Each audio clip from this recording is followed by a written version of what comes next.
Hi, in our last session we had covered what is the API mode and the hybrid mode. In this session we will take it a bit further and we will generate the actual variable and we will generate the actual code that you're supposed to build. Now this code is basically called something called JSON.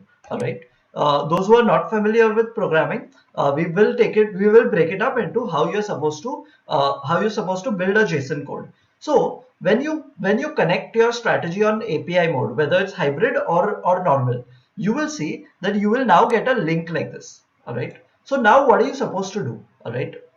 You are now supposed to copy this link. All right. So I'll just quickly copy this and open a notepad. All right. Once you open the notepad, just paste this. Now we will break this link down into an understandable format. All right. So I will just enlarge my window.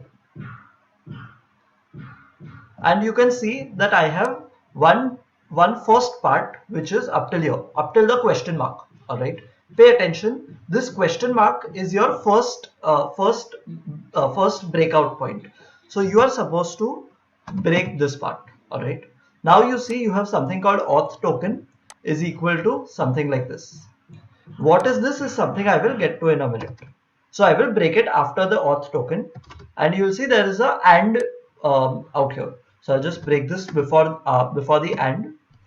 Now you will see that there is something called key, and there is another and out here.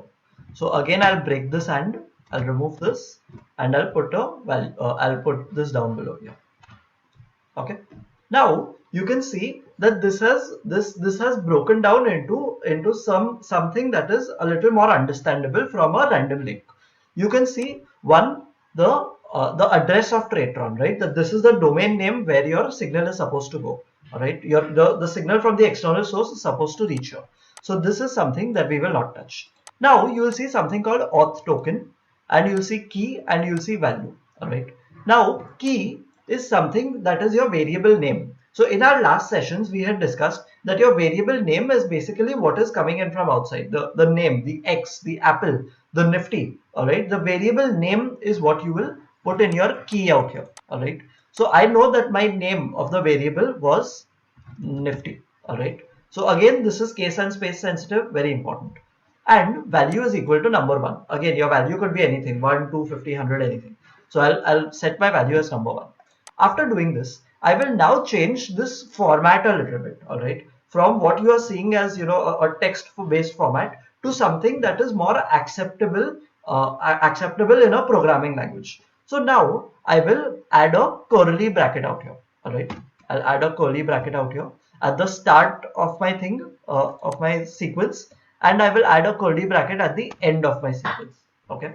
So now you can see that I have two different curly brackets added, one at the start, one at the end. Now you can see there is something called auth token. Now auth token is basically an identifier of the strategy. So when you are sending something to Tradetron, you also need to mention which strategy is it, right? Not all strategies need your variable. So you are mentioning your strategy using this auth token.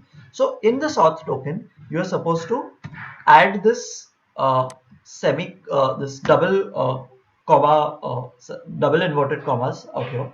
All right, and you're supposed to keep this out here like that. All right. So before and after auth token, you're supposed to add your double inverted commas. Now you see equal to. Now equal to is not understood in a programming language, in JSON especially. So we will change it to this thing. So equal to is replaced by this. Now you will see there is a value out here. It's a numeric and alphabetic value. So again I will put another set of commas here. All right. Now after this, my first line is ready. All right. Now I go to my second line, and I have a and out here. My and is replaced by a comma. So I will now pull this up, and you can see my comma has come here. All right. Now I'll do the same with my key. So my key will again get my double inverted marks, and I will replace the equal to with the colon, and I will again add my double inverted commas here. So again, and key I put Nifty. You can put whatever you need to, and I will again change this to comma, and by before and after the value I will add these double inverted commas equal to changes to this, and I will select this. So you can see that I have now completed converting this into a particular understandable, globally understandable format, which is called the JSON format. All right, and now I'll remove all the spaces. So this has become one coherent line of JSON format. All right, now do remember out here. All right, this is a place where people make the most amount of mistakes. All right, do remember that the key out here that you see is in small cap. You are not supposed to change the caps lock of it. So if you change this to K, the larger cap, then this will not work. Right? It has to be the small k out here. All right. Now when you see the value, the same with value, it shouldn't be in large cap. It should be in small caps. All right. Even the variable name that you define here as Nifty, as 1, 2, all of this, whatever the caps lock is there, it has to be exactly as per the same caps lock. Another general mistake that people make is that instead of this comma, they add this semicolon out here. All right. Do remember that this semicolon is treated different from the comma. What you need to use is a comma out here and not the semicolon. If you make a mistake with this, again it will not work. This is very critical. You need to make sure you have put in the right set of values. I'll just enlarge it a bit. Yeah. So again, this is very critical. Another point of mistake is that people remove this question mark. If you remove this question mark, again, it will cause problems. It will not allow your strategy to work as per the logic. So this question mark is very important.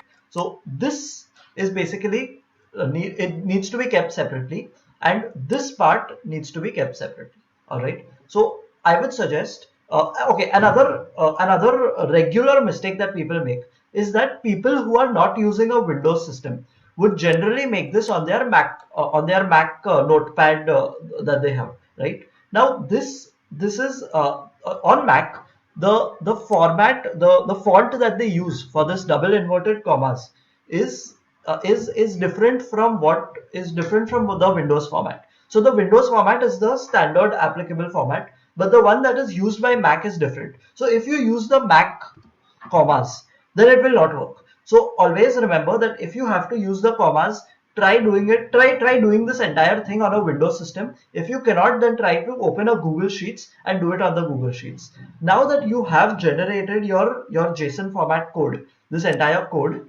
out here, just save this somewhere, and what you're supposed to do with this code is something that we will cover in the later sessions. Thank you.